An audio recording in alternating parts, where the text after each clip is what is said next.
Sachin Dev MLA ഇന്ന് വിവിധ ഉദ്യോഗസ്ഥരുമായി സംസാരിച്ചപ്പോൾ താങ്കൾക്ക് തോന്നുന്നത് എന്താണ്? നേരത്തെ ഇന്ദ്രപാൽ തന്നെ വിശദീകരിച്ച ഒരു കാര്യം, ഈ ഭാരത് ബെൻസിൻ്റെ ട്രക്കാണ്, ഒരു അപകടമുണ്ടായാൽ അതിൻ്റെ വാതിലുകൾ ഓട്ടോമാറ്റിക്കായി അടയും. അതുകൊണ്ട് വാഹനത്തിലായിരുന്നുവെങ്കിൽ ആ ക്യാബിനിൽ തന്നെ ഉണ്ടാകാനുള്ള സാധ്യത അദ്ദേഹം തള്ളിക്കളയുന്നില്ല, ആ സാധ്യത ഉണ്ട് എന്ന് പറയുന്നു. അതേസമയം ഇതുവരെ ഈ ലോഹ സാന്നിധ്യം വിവിധ ശാസ്ത്രീയ പരിശോധനകളിൽ കണ്ടെത്തിയതല്ലാതെ മനുഷ്യ സാന്നിധ്യം അല്ലെങ്കിൽ ഒരു ശരീരത്തിൻ്റെ സാന്നിധ്യം എവിടെയും കണ്ടെത്തിയിട്ടില്ല. തെർമൽ സ്കാനറുകൾ ഉപയോഗിച്ചുള്ള പരിശോധനയിൽ ഇതുവരെ അങ്ങനെ ഒരു സൂചന കിട്ടിയിട്ടുമില്ല. വിവിധ ആളുകളുമായി അവിടെ ശാസ്ത്രീയമായി ഈ കാര്യങ്ങൾ പറയാൻ കഴിയുന്ന ആളുകളുമായി സംസാരിക്കുമ്പോൾ എന്താണ് തോന്നുന്നത്? ഈ പ്രദേശത്ത് തന്നെ അർജുൻ ഉണ്ടാകാം എന്ന ഒരു നിഗമനമാണോ?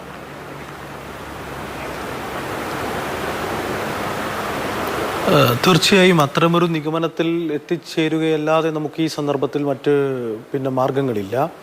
ഇപ്പോൾ ശാസ്ത്രീയമായ പരിശോധന തന്നെയാണ് നടന്നിട്ടുള്ളത്, ഡ്രോൺ ഉപയോഗിച്ചുകൊണ്ട്. അതോടൊപ്പം തന്നെ ഇവിടെ സൗണ്ട് ട്രെഞ്ചിങ് മിഷൻ ഉപയോഗപ്പെടുത്തിക്കൊണ്ടാണ് ഇന്ന് പൂർണ്ണമായും അതിൻ്റെ പരിശോധന നടപടികൾ മുന്നോട്ട് പോയത്. അതിൻ്റെയൊക്കെ അടിസ്ഥാനത്തിലാണ് ഇപ്പോൾ നമ്മളൊരു നിഗമനത്തിലേക്ക് എത്തിച്ചേർന്നിട്ടുള്ളത്. അപ്പോൾ 5 സ്പോട്ടുകൾ ഐഡൻറ്റിഫൈ ചെയ്തിരിക്കുന്നു. തീർച്ചയായും ഇന്നലെ മുതൽ ഇതിൻ്റെ ഈ ഒരു നിലയിലേക്ക് ഇതിൻ്റെ കൂടുതൽ ഈ പുഴയുടെ ആഴം ഉൾപ്പെടെ ഒഴുക്കിൻ്റെ വേഗത ഉൾപ്പെടെ അത്തരം കാര്യങ്ങളെല്ലാം മനസ്സിലാക്കിക്കൊണ്ടുള്ള ഒരു തെരച്ചിൽ നടപടിക്രമത്തിലേക്ക് ഇന്നലെ മുതൽ കാര്യങ്ങൾ പോയിട്ടുണ്ട്. അത്തരമൊരു സാഹചര്യം നിലനിൽക്കുമ്പോൾ തന്നെ തീർച്ചയായും ഇവിടെ അഭിലാഷ് സൂചിപ്പിച്ചതുപോലെ നമുക്ക് അങ്ങനെയൊരു നിഗമനത്തിലേ ഇപ്പോൾ എത്താൻ വേണ്ടി കഴിയുള്ളൂ. നമ്മുടെ ഒരു പ്രതീക്ഷ അതാണ്. ആ പ്രതീക്ഷയ്ക്ക് അനുസരിച്ചുകൊണ്ടുള്ള നടപടികൾ തന്നെയാണ് ഇപ്പോൾ തുടർന്നുകൊണ്ടിരിക്കുന്നത്. നേരത്തെ MP സൂചിപ്പിച്ചതുപോലെ ഇവിടെ ചില പരിമിതികൾ നമ്മുടെ മുന്നിലുണ്ട്, അതൊരു യാഥാർത്ഥ്യമാണ്. ആ യാഥാർത്ഥ്യത്തെ നമ്മൾ കാണാതിരിക്കുന്നില്ല. പ്രതികൂലമായ കാലാവസ്ഥയാണ്. ശിരൂരും അങ്കോളയും ഉൾപ്പെടെയുള്ള ഈ അനുബന്ധ പ്രദേശം വളരെ വലിയ ഫോറസ്റ്റ് ഏരിയ ഉൾക്കൊള്ളുന്ന ഒരു പ്രദേശമാണിത്.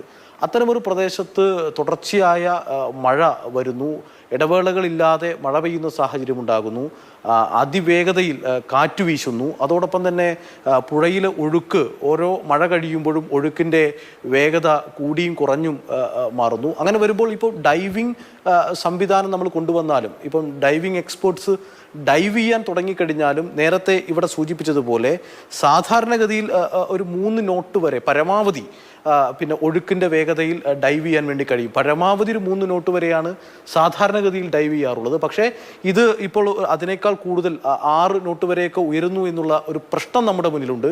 അപ്പോൾ എങ്ങനെ ഡൈവ് ചെയ്യാൻ വേണ്ടി കഴിയും?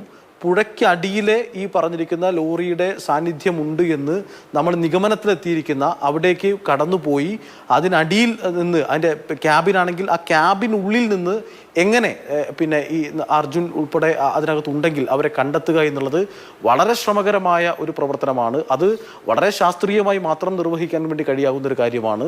ഔദ്യോഗിക നടപടിക്രമങ്ങളുടെയും തീരുമാനങ്ങളുടെയും ഭാഗമായി മാത്രമേ അങ്ങനെ ഒരു കാര്യം നമുക്ക് ഇവിടെ ഏറ്റെടുക്കാൻ വേണ്ടി കഴിയുള്ളൂ. അപ്പോൾ അങ്ങനെ ചില പരിമിതികൾക്കുള്ളിൽ നിന്നുകൊണ്ടാണ് ശ്രമകരമായ പ്രവർത്തനത്തിന് ഇപ്പോൾ നേതൃത്വം നൽകിക്കൊണ്ടിരിക്കുന്നത്. ഇന്നലെയും ഇന്നുമായൊക്കെ കഴിഞ്ഞ ദിവസങ്ങളിലൊക്കെ ബഹുമാനപ്പെട്ട ജില്ലാ കളക്ടറുമായി സംസാരിച്ചപ്പോൾ, പോലീസ് മേധാവിയുമായി സംസാരിച്ചപ്പോൾ, അതോടൊപ്പം തന്നെ ഇന്ന് രാവിലെ മുതൽ ഓപ്പറേഷൻ ആരംഭിച്ചിട്ടുള്ള ഈ ഒരു ദൗത്യം ഏറ്റെടുത്തിട്ടുള്ള മേജർ ജനറൽ ഇന്ദ്രപാലുമായി സംസാരിക്കുമ്പോഴൊക്കെ അവരൊക്കെ പങ്കുവെക്കുന്നത് ഈ പറഞ്ഞിരിക്കുന്ന പ്രതിസന്ധികൾ ഉണ്ട്. അതിൽ നിന്നുകൊണ്ട് നമുക്ക് ഈ കാര്യത്തെ എങ്ങനെ കൈകാര്യം ചെയ്യാൻ വേണ്ടി കഴിയും, എങ്ങനെയാണ് അതിനകത്ത് നമുക്ക് കണ്ടെത്താൻ വേണ്ടി കഴിയുക എന്നുള്ളതാണ് അവരെല്ലാം പങ്കുവെക്കുന്ന കാര്യം.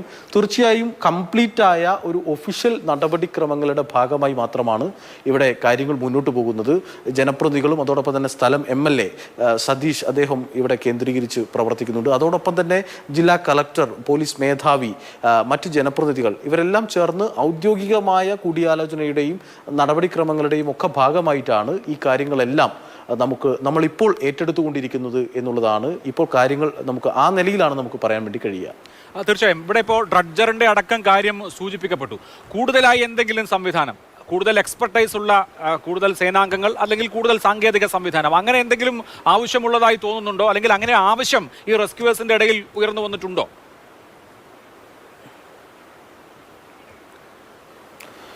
നേവി സംവിധാനം പിന്നെ ഇന്ത്യൻ സേനയുടെ നേവി സംവിധാനത്തെ ആശ്രയിക്കണം എന്നുള്ള നിലയിലാണ് ഇപ്പോൾ ഇന്ന് നേരത്തെ മീഡിയയോട് കാര്യങ്ങൾ ബ്രീഫ് ചെയ്തപ്പോൾ മേജർ ജനറൽ ഇന്ദ്രപാൽ തന്നെ വ്യക്തമാക്കിയിട്ടുള്ളത്. അദ്ദേഹം പറഞ്ഞത് ഐഡന്റിഫൈ ചെയ്യപ്പെട്ടിരിക്കുന്നു, ഈ പറഞ്ഞ സ്പോട്ടുകളിൽ ഇതിൻ്റെ സാന്നിധ്യം ഉണ്ട്, അവിടെ ഉണ്ടാകും എന്നുള്ള നിഗമനത്തിലേക്ക് എത്തിയിരിക്കുന്നു.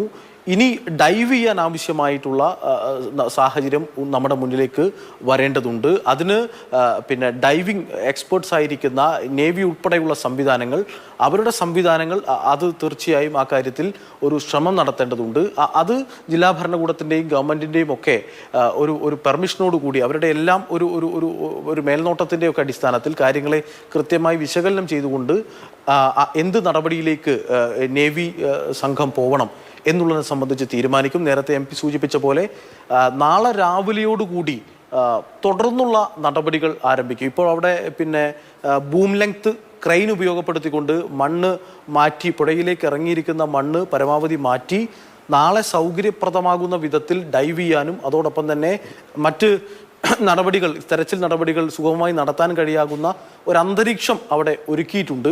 അതാണ് ഇപ്പോഴും രാത്രിയും അവിടെ തുടർന്നുകൊണ്ടിരിക്കുന്ന പ്രവർത്തനങ്ങൾ. ഇപ്പോൾ നമ്മൾ കണ്ടുകൊണ്ടിരിക്കുന്ന ചാനലിൽ നമ്മൾ വിഷ്വൽ ദൃശ്യമാകുന്ന ആ കാര്യങ്ങൾ എന്ന് പറഞ്ഞാൽ അവിടെ ഒരു വലിയ ബൂം ലെങ്ത് ക്രെയിനാണ്. ഇപ്പോൾ ഇന്ന് 2 ബൂം ലെങ്ത് ക്രെയിനുകൾ ഇന്ന് പിന്നെ സംഭവം നടന്നിരിക്കുന്ന കേന്ദ്രങ്ങളിൽ ഇന്ന് ഉപയോഗിച്ചു കൊണ്ടിരിക്കുന്നുണ്ട്.